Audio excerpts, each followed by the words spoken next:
किसी ने क्या खूब कहा है, तुम्हारे सपने इतने बड़े होने चाहिए कि आसमान छोटा पड़ जाए। जो पंछी पिंजरों में रहते हैं उन्हें बाज नहीं कहते।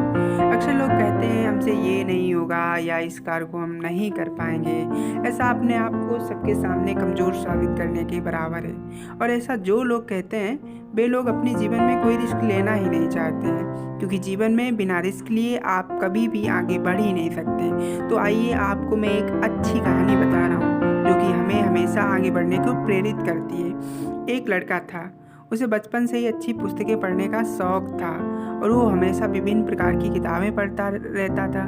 लेकिन उस लड़के की एक आँख खराब थी, जिसके चलते वो जब पुस्तकों का अध्ययन करता था तो उसकी आंखों पर बहुत अधिक जोर पड़ता था, जिसके कारण आगे चलकर उसकी आंखों में दर्द की शिकायत होने लगी थी। और फिर डॉक्टर ने उसे पढ़ने से मना कर दिया और कहा कि यदि तुम अपनी दूसरी आँख पर ज़्यादा जोर दोगे या ये आँख भी खराब हो सकती है। लेकिन वो लड़का डॉक्टर की बात नहीं माना और अपनी पढ़ाई जारी रखा।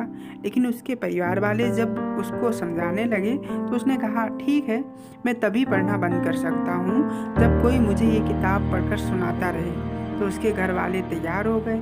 तब वो लड़का इसी तरह पढ़ता रहा और उसके घर वालों को जब खाली समय मिलता तब उसे उसके किताबें पढ़कर सुना देते, जिससे वो लड़का याद कर लेता।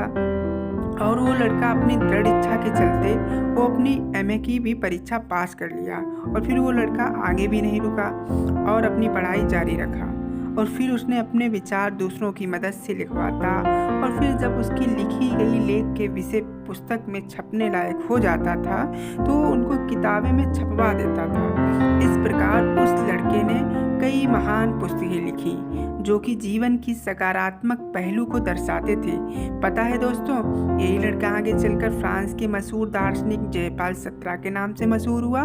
यदि हमारे मन में कुछ कर गुजरने की इच्छा हो तो हम चाहे कितने ही मजबूर क्यों ना हो, हम अपनी मंजिल किसी भी हालत में पा ही लेते हैं।